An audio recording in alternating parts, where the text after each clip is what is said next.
What's up, YouTube? What's up, Vibe family? It's your host, KC, and I'm back with another video. Before I start the video, though, I do want to say thank y'all for all y'all support and y'all love. Man, please subscribe, like the video, comment, share the video. Look, y'all, support a brother.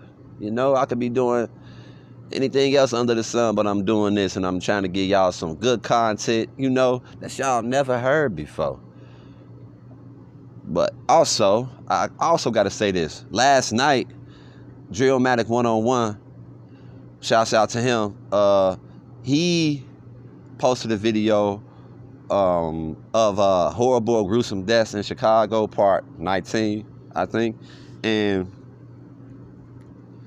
he actually, one of the parts of the video, he covered Aaron Justice. And I was like, where did he get that from? Because I just covered that story last week, y'all. Like, come on, man. Give a brother some credit, though. He ain't even give me no credit. I mean, it's all good, but what's going on, though, YouTube? Can a brother try to come up and people are already biting my videos? I ain't even got the many subscribers yet. Man, dang, can a brother get to where he need to be before you start taking my content? Dang, man. All right, back to the story, y'all. Y'all know I'm just fooling around. I don't feel no type of way about that. I mean, hey, it is what it is. Kudos to Drillmatic, man. Shouts out to him. So, this video take place in 2004, and I was 17 years old, man. In the streets. I ain't talking about like how these other, yeah, I be in the streets. I was in the streets. Rah. Man, look, I was in the street and that net egg ready. I told y'all I'm from the home on the drill, man. 58 for kingdrive. I was in the neck of it. You feel me? And I was way in over my head. Like me and my two friends, JD and Eric, you know, all of us had things going for ourselves at that time. For instance, JD, he was finna go back to college that fall, and Eric.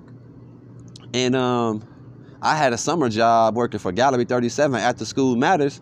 I was making some money, and I was actually rubbing elbows with some very important people downtown Chicago.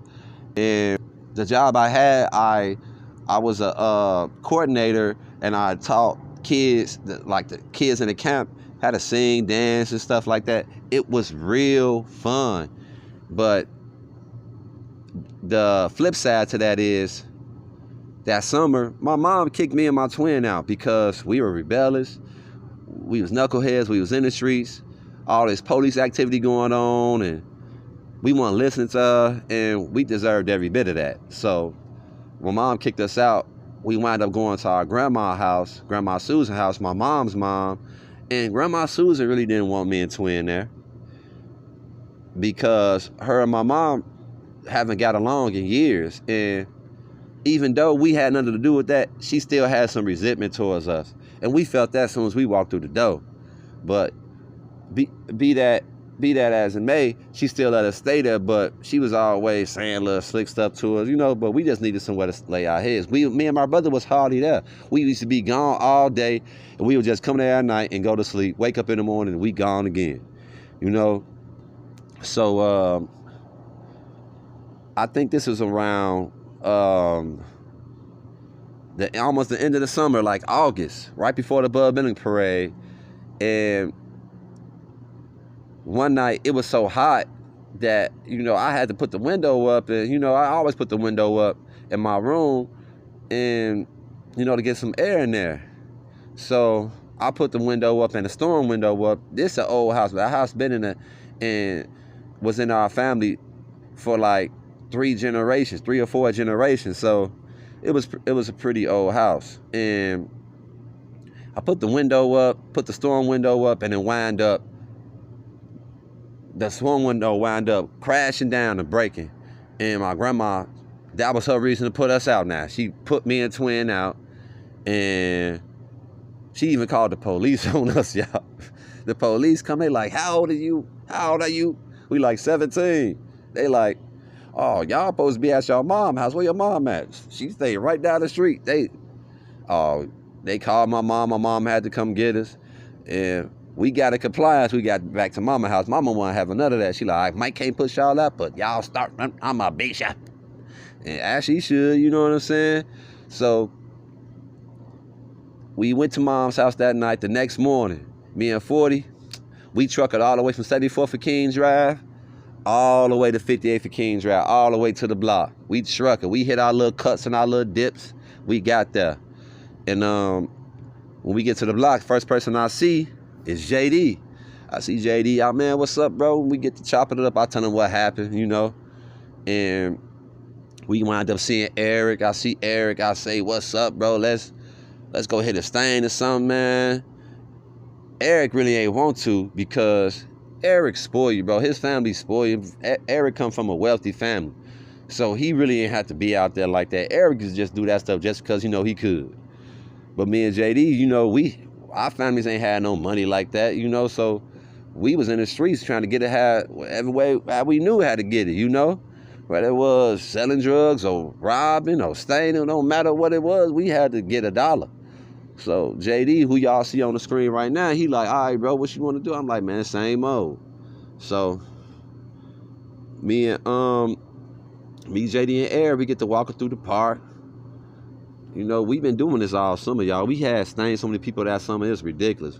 And we had got to the point where I started feeling like we was getting sloppy. And this is what ultimately landed me in jail. So we get to 55th, the double nickel.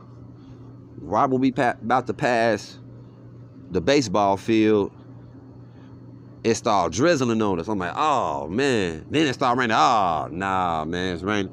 So now I'm feeling a little discouraged. I'm like, you know what? Forget it. Let's just go back to the block. Go buy a blunt, roll up, smoke. Go drink some of Eric, Grandma Miss Foster, may she rest in peace. Go drink some of her E&J and work on some music or something. Hey, Eric like, nah. JD like, nah, we finna keep going. We already here. So I'm like, all right, come on. So as we keep walking, we see a black dude riding on the bike. Now, disclaimer, I'm not racist or anything, but at this time, I didn't stain none of my people. It was always the other race, you know what I'm saying? So I wasn't down for that when we saw the black dude on the bike. I was like, nah, bro, y'all know I ain't finna do that. So, but they weren't trying to hear none of that. They got right on business. I'm talking about, here come JD, meet mop. I'm talking about packing dude. And then Eric, Stone Cold Steve Austin, clothesline the man off the bike. Boom. Come on. Oh, God. So I'm sitting there not doing nothing. At first, I'm like, man, bro, stop. They like, nah, forget that. They kept on, they roughing them up pretty bad, because dude wouldn't let go of the handlebars till Eric clothesline him off the bike, and then they kept roughing them up. So I got Eric and JD off dude for a little while. I picked up his bike. I said, here, man, get your bike gone. He like, man, forget that bike. So I said, what? Okay, Shaggy. I got on the bike and I rolled off. I left them too. So now I ride off on the bike. I start going back towards King Drive, towards the block. As soon as I hit the block, I see Reese from 51st, like a brother to me, man. Shout out 51st. Shout out Met Boys. I see Bro and them. I see Gooch and them, some of the big guys from off S.K.D. I see all the guys out there. I'm like, what's up? They like, what's going on? I'm like, none. They know I'm into something. I just get this bike. I ride to Mr. G's to the corner store on 58th, and I go get me a nutty bar, a 50-cent juice, and a bag of Flavor Hots. Come out the store. Now I'm spinning around from King's Drive through the alley between King's Drive and Calumet all the way to 57. Then I go back down King's Drive to 58th, hit the alley again, boom. So I'm looking for JD, and I'm like, where is these Negroes at? I don't see them, right? So I'm like, man. So I finally see him, like my fourth or fifth spin around the block. I see him. I see JD. I'm like, yeah, JD. Like, yeah, look, man, we finna get ready to go to my crib, bro. I'm like, all right, cool. So Eric like, man, take me to the store right quick. Eric get on the back of the Stun Nuts, and I ride him back to Mr. G's. He get his stuff. I ride him back through the alley, drop him off at the back of his crib. He like, all right, bro, see y'all in a minute. Boom. That's the last thing I heard him say for a while.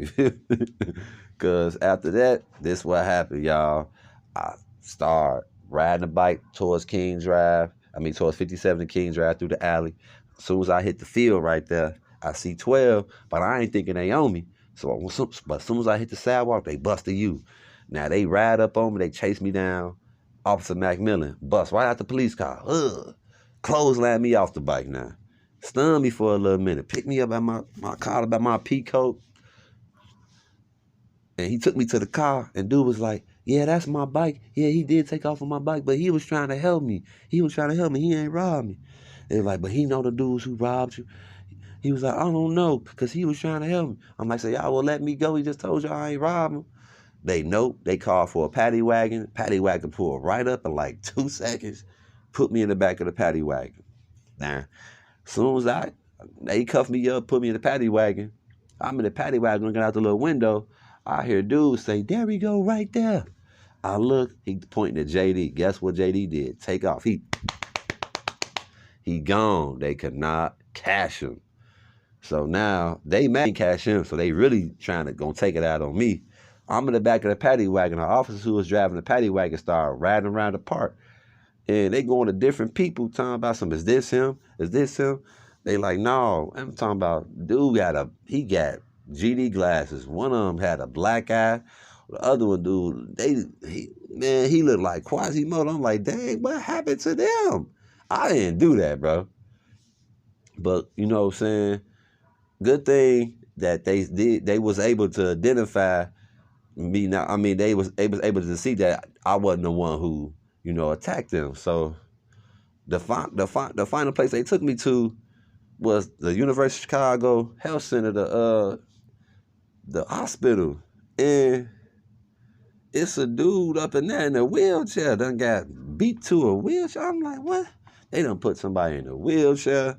He was like, no, that ain't. He looking up like, he could barely do that. He like, no, that's not him. I'm like, damn, what the hell going on? So now they take me to 51st and Wentworth to the police station, right?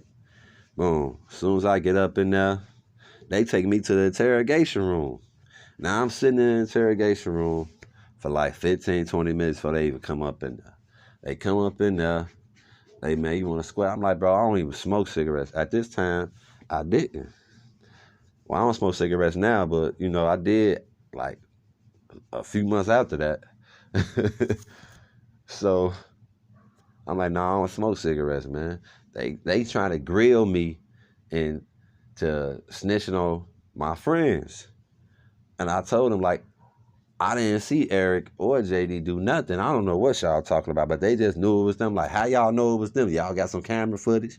So I'm really, really, really teeing them off. They really mad. Like, oh, because I'm being smart, And Officer Macmillan finally said, yeah, we almost had him. I'm like, yeah, I almost had him, but y'all couldn't catch him.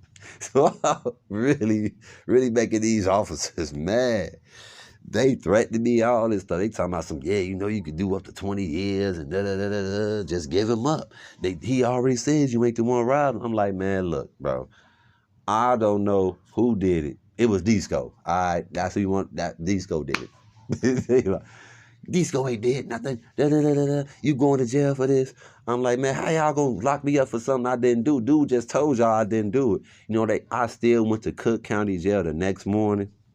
The next morning, I was in Cook County Jail, y'all.